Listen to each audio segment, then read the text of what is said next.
My dear friends, today we're going to talk about the keys to anchoring love. And love is a subject we all know something about.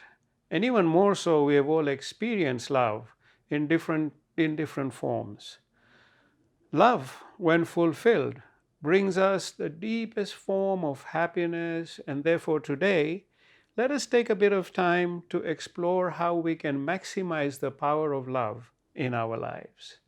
Let us explore how we can anchor ourselves in love and make it a continuous state of being. So, what is love? Now, I found a number of published definitions of love which indicate to us how broad a human understanding can be with respect to love. It's very broad indeed. What does the published literature say? The first definition is that love is an intense feeling of deep affection. It's an intense feeling of deep affection. The next one is that love is a strong affection for another arising out of kinship or personal ties. So it's based on a strong affection between people arising out of kinship or personal ties. Then there's another one which says it can take on a maternal or paternal form, for example, the love between a parent and child. Or it can take a form of attraction based on sexual desire, or affection and tenderness felt by lovers, or affection based on admiration. Love can also be expressed as a warm attachment, enthusiasm, or devotion, for example, love of the sea. Then there are religious and community-based definitions of love, such as an unselfish, loyal, and benevolent concern for the good of others, such as fatherly concern of God for humankind, brotherly concern for others, a person's adoration of the Creator. So love is one simple word with so many dimensions. And what about love at a spiritual level? I would say that based on my life's experience, that at a spiritual level, love is an intense bond that exists between the soul and its source, the Creator. So love is an intense bond that exists between the soul and its source, the Creator. It is deep and a powerful bond that enables human transformation in ways hard to imagine. Those of us who have come close to the light of creation will know that this bond is so filled with joy that we become overcome and we cry our eyes out. Tears flow like rivers from our eyes. I don't know of any happiness that is greater than this. Even when we are in the presence of a deeply spiritual being, we get overcome by this happiness. It is far more than a human emotion. It is actually an elevated state of being. Hence, my dear friends, love is definitely a blessing upon humanity and all of creation and nature. It is something we all long for, and sometimes we receive it, and sometimes we don't, for a whole host of reasons. I've often heard the phrase, it is easy to fall in love, but very difficult to stay in love. So the question I ask today is, why does it have to be difficult to stay in love? What if we could anchor ourselves in love? In that case, we would constantly stay in love, because if you are anchored in love, you are not chasing love and you're not insecure about love. When a ship is anchored in the sea, it belongs to the sea. It does not chase the water or try to hold on to it. It just becomes a part of the sea itself.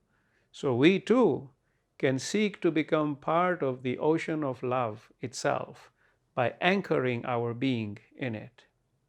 Now, this approach can change the entire dynamic of the experience and power of love in our lives, opening the door to greater happiness, richer experiences, and fulfillment. Now, how can one do this, you may ask? So let us explore at a practical level some of the options we have before us. Firstly, let us split love in two categories, one based on human emotion and the other being of a non-human dimension. Love as a human emotion can be very beautiful, but potentially fleeting and temporary. Love of a non-human dimension expresses itself as a spiritual power, which is deep and permanent and completely unconditional. And both these two types of love are very different indeed. And in this world, we need to harness both these types of love to achieve fulfillment in our life's journey. So we need to have a balance between the two. So let us start with the human emotion-based love. And I asked our friendly angels Cyrus and Luminous to help shed some light on the human emotion-based dimension of love. So Cyrus takes us to a conversation he is having with Laura, a lady in her mid-30s who has just suffered a serious setback in her marriage with her husband, Philip. As a couple, they had been together for 9 years and married for 1 year. Philip broke up with Laura the day before with no sign or advance warning. And Laura is absolutely shattered and left with no hope or enthusiasm towards life. She has lost all hope. So Cyrus comforts her as best as he can and helps her calm down. He asks her if she wants to talk about it, and she says yes, because she needs a friend. In the meantime, Luminous darts off to the nearest Italian ice cream shop to bring Laura a large bowl of her favorite chocolate coffee gelato, which puts a weak smile on Laura's face. Luminous then takes off to find Philip, because he knows that Philip too is in need of comforting, just like Laura. So between the works of Cyrus and Luminous, we are going to begin to gain a greater understanding of love. I just love these two angels so much because we can learn so much from them all the time. So Cyrus asks Laura, "Tell me about your relationship with Philip. How did the two of you meet? What was your journey like together? How did it all end so suddenly? Do you regret being in this relationship? If you had to do it all over again, would you?" And Laura pauses to think about these questions while digging into her ice cream. And Cyrus has a very peaceful and calming aura. He's a beautiful demeanor, which puts Laura at complete ease. Laura says, "I took a vacation in Marbella in Spain with 3 of my girlfriends some 10 years ago, and we stayed at a lovely beachfront resort on the Mediterranean Sea. And Philip was there also, and he was on vacation with a bunch of his friends." And Laura said, "The first time I saw Philip in the reception area, I stopped in my tracks. She said, something leaped in my chest, and I couldn't stop staring at him. And that was embarrassing. And she said, Philip must have had eyes in the back of his head, because he simply turned around and looked right back into my eyes. And she said, I will never forget that warm, loving smile he gave me." And she said, then we got to know each other very well during the vacation, because we practically spent all our time together. And a week later, I had fallen head over heels in love with him. The feeling was mutual on his side too, because 3 months after we returned to London, we moved in together. And we were both very much in love with one another. And our first 2 years were marvelous. And we both became extremely close. Then Philip began to travel for work, and his trips grew longer and longer. And I missed him terribly while he was away. But each time he came home, we both had a great time together. Then I began to travel for work as well. And there were times when I was away, and he was home all by himself. And this is where the first tensions in our relationship began. We started to argue more, and I think it was because we were both frustrated because we missed one another too much. But as time went by, I noted that Philip had changed, and he wasn't as warm and loving towards me anymore. This made me very insecure and suspicious. Was he having an affair with someone else? I tried my best to cement our relationship, but my insecurity made me lose trust in him day by day. So day by day, I was losing trust in him. I thought if we got married, maybe our relationship would get better. So I pushed Philip towards marriage, but he resisted. And I waited for 3 more years in limbo for him to commit. We were no longer happy together anymore because I, for one, was filled with resentment now. And I finally decided to end the relationship. I had invested 6 years of my life in this relationship by then. And these were prime years of my life. And my biological clock for having children was only moving in one direction, downhill. And there was still no commitment on the table. Then one day, out of the blues, he surprised me with an engagement ring, which gave our relationship a renewed spark. It seemed like we were finally getting back on track, but something inside me had changed now. I think it was due to the long delay, the frustration of waiting, the endless nights I spent in suspicion, anger, and dismay. My feelings towards Philip were not the same anymore. I believe that at the point when I made my decision to move on, something inside me broke. Something just snapped. I felt a sense of detachment that made me stop caring anymore. I could not shake off that feeling of anger at being strung along through prime years of my life, but I still stuck it out, and I don't know why. Finally, 2 years later, when we were on vacation in Aruba, Philip surprised me again by declaring that he was now ready for marriage. And while I showed excitement on my face, deep down I wasn't really excited at all. The wedding plans began, and I slowly started to become excited about the wedding itself. I had a vision, I'd always had a vision in my mind of how I wanted my wedding to be. And so now my focus shifted from the relationship towards becoming a bride, and a bride that I had dreamed I would be. So the concept of the wedding was exciting, but the marriage itself, the life after the wedding, was still something unresolved out there. But I chose not to think about it and enjoy the moment. Then the wedding day came, and we had an amazing party. The wedding was everything I had wanted it to be. And the honeymoon was fantastic too. But when we got back to life again, I began to become less and less interested in carrying on again. But I still stuck to my commitment.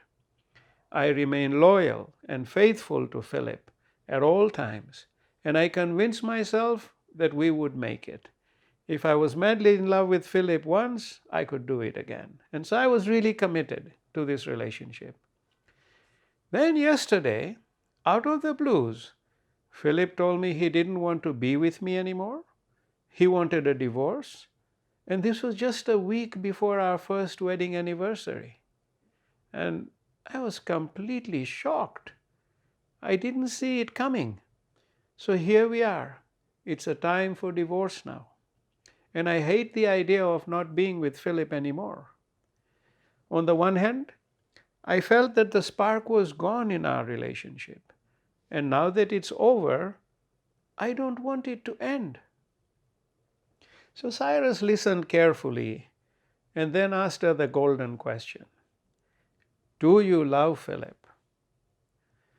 Laura didn't pause to think about it. Very much, she said, very much, she replied. And he could see the enthusiasm in her face and the commitment to the love. So Cyrus smiled and added, then there is hope. Because where there is love, there is hope. Assuming, of course, Philip still loves you too. And Lara wasn't so sure about that. She wasn't sure if he loved her anymore because he had shown enough signs, and especially when he told her he wanted a divorce, she had now begun to be convinced that his feelings were gone. And she realized that actually the breakup was far harder than she had imagined it would be at the time when she was originally planning to move on, after being totally fed up of waiting. Now that actual breakup had happened, it was very, very hard. So Cyrus asked Laura, do you regret having been in this relationship for 10 years and lost a prime part of your youth? If you had to do it again, would you do it? Would you all over again? Would you? Laura didn't need to think of her response. I don't regret a single moment of our time together. And yes, I would do it all over again. During our journey, when I got frustrated and insecure and suspicious, I thought our love was dead. But clearly it wasn't. It brought us this far, so our foundations had to be solid. Cyrus agreed. He said, when you guys fell in love, it was for real, because your relationship did stand the test of 10 years, so there must have been something very real. Even though you were unhappy for long periods, I can see that your love remained alive. That's what I can see. So Cyrus asked, you mentioned a moment ago that your foundations had to be solid. What foundations are you talking about? Love, Laura replied, foundations of love. So Cyrus said, when did you first realize anything about these foundations? Laura replied, between yesterday and today, when I had a chance to reflect deeper about our relationship. That is the big part of the problem, Cyrus added, not just for you, but for most lovers like you, like the two of you. In all these years, while you were together, you didn't pause for a moment to think about, appreciate, and be grateful for the love you both had been blessed with. A love that could heal any rift. A love that could build a permanent bond between the two of you. Think about when your father bought you your favorite sports car for your birthday. You were so excited at first and thanked him repeatedly for this precious gift. But then you became used to driving this car, and while you enjoyed the experience, it just became a car for you. You took it for granted and seldom remembered the fact that it was a precious gift from your father, until the day he passed away. And after that, every time you sat in the car, you thought of your loving father and thanked him. So the question I would ask you is, why didn't you do the same while your father was alive? Why didn't you thank him every time you drove the car? Why did you take it for granted? Until he passed on is when you began to appreciate it. Now your relationship has just ended and you realize you don't want it to end. Now you're appreciating it. So can you see how your relationship with Philip has parallels with your father's gift of a sports car? You took the relationship for granted. You thought of love once in a while, but just sailed along, adding frustrations and suspicions and insecurities in what should have been a precious basket of love. And now that it's over, you think of the foundations of your love. It's a bit late, my dear, but if you are given a second chance, would you do it different? What would you do differently? Laura smiled at the thought of a second chance and she replied, I would remember and cherish my love for Philip every single day. I would offer gratitude to my Creator for the blessing of love in my life. I would offer this gratitude every day. I would tell him as often as I could how much I love him, whether we are together in the same place or whether we are apart. I would celebrate the fact every moment that I have been graced with the gift of love." So Cyrus laughed and clapped his hands and said, "Bravo. That's how you anchor yourself in love. You make love a state of the mind. You make it a state of being. You let it flow in your body, in every breath and every heartbeat. You become love. You become like the ship that is anchored in the ocean of love, where you are love and love is you. And there's nothing to fear or be insecure about. The ship is never afraid of losing the water that gives it a home. And when insecurities are gone, doubts do not get born. Anger and frustration are not allowed to manifest. For love is positive, nothing but pure positive energy. It is happiness, pure happiness. It is fulfillment, pure fulfillment. And when you live in love this way, it grows from being a human emotion and evolves into a spiritual bond, an energy, a power that binds both of your souls together. If you reach this state of love, nothing can tear you apart, not even death. And that is my wish and prayer for you. Even your scriptures say that one way to find the love of God is to be in love with someone at the deepest level. So one way to find the love of God is to be in love with someone at the deepest level. So this was a revelation for Laura. And Cyrus was just filling her with pure wisdom. And Laura had learned the greatest lesson of her life today, even though it was a little late. Maybe the next time, if she were to fall in love, if that blessing were to come her way again, she would anchor herself in love, the way this beautiful angel had just made her realize. Cyrus smiled and beamed with light as he turned around and said, "Luminous, you can join us now." And Laura's heart leaped with joy as she saw Philip walk towards her with Luminous. She was totally surprised. Luminous had spoken with Philip and discovered that he too loved Laura very dearly. But his basket too was filled with pointless negativity arising from endless frictions in their relationship. Instead of filling the basket with love, pure, endless love, it was just filled with negativity. And like Laura, he too had got it all wrong.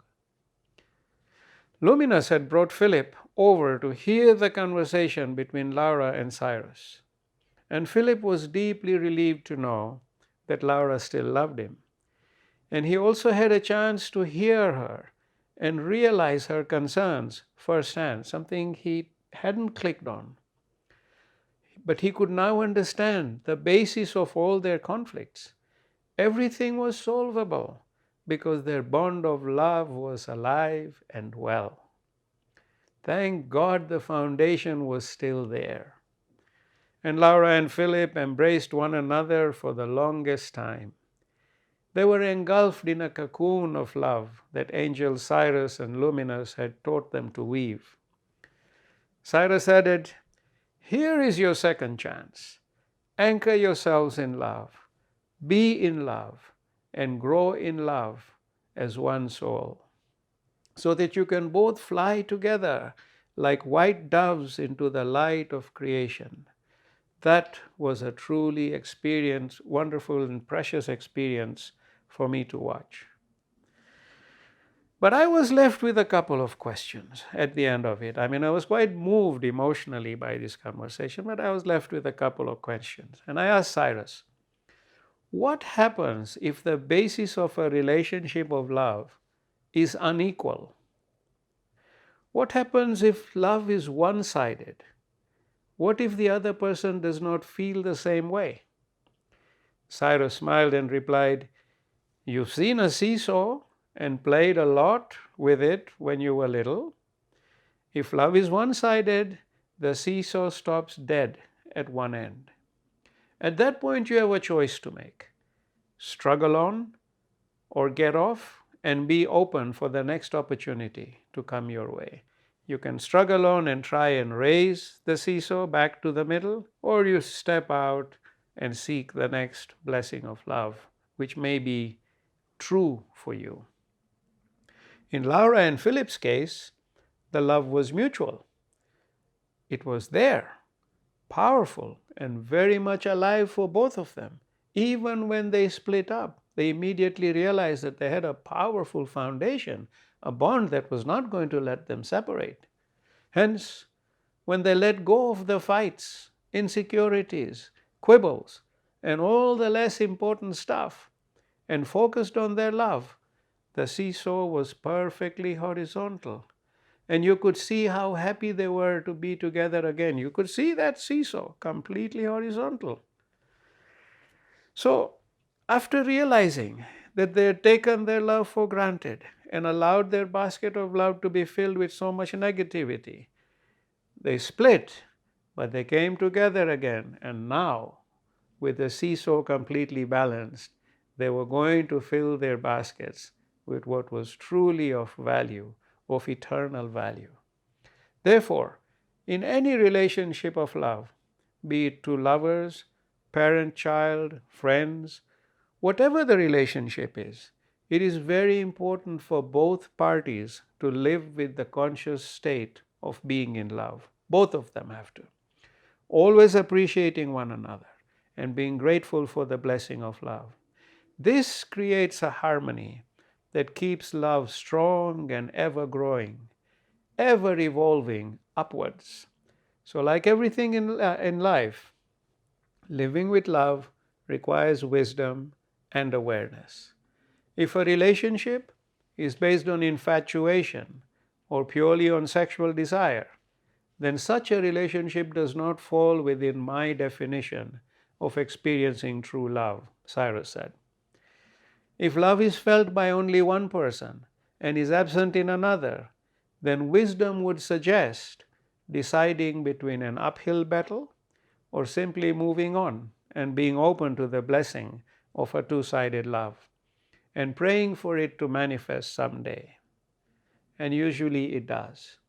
However, if true love has been experienced by both, and then it goes sideways because of life and its emotions, then that love is well worth working to save, build, and grow, like Laura and Philip's love. The only caution I would add here is that sometimes even loving relationships tend to break down to an irreparable state, where at least one or both parties perceive it as irreparable.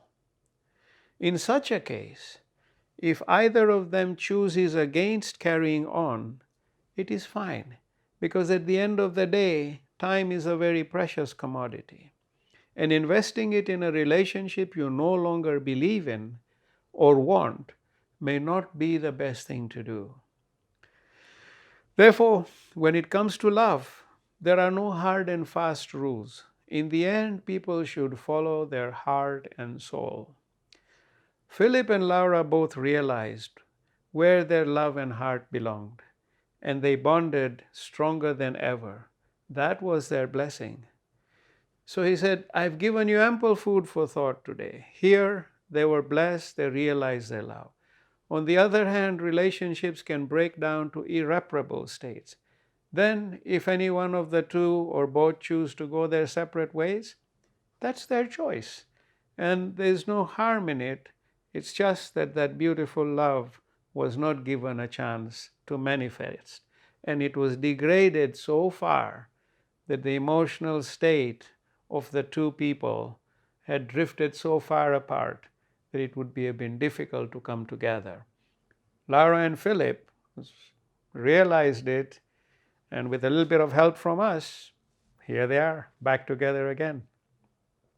So Cyrus says, remember, be wise and be realistic, and understand the foundations of your love, and then be in love always. So my dear friends, what a profound lesson we have learned from Cyrus and Luminous. It makes us realize that when true love comes our way, we should embrace it. We should strive to be in love always, firmly anchored in it. This world and our human emotions will throw all kinds of dirt and fires our way. But if we remain steadfast in love and rise in our love to the highest spiritual levels, nothing can break us apart. Absolutely nothing, not even death, because this level of love is eternal. So it's time to choose love, happiness, and fulfillment over quibbles that can destroy the greatest of gifts the Creator has given to us. Remember, the quibbles and dirt of this world remain behind when we leave. Love flows with our soul to greater levels. So choose love always towards others and towards the Creator.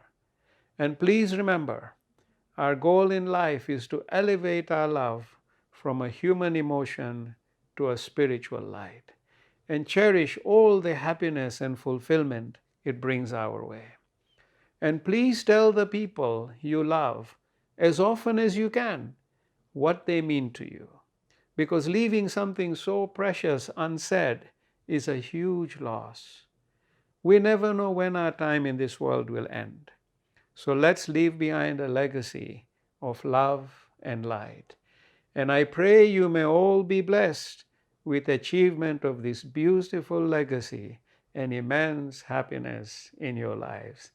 Stay blessed, and I hope today you have gained some food for thought which will germinate into only positive things in your life. Stay blessed always.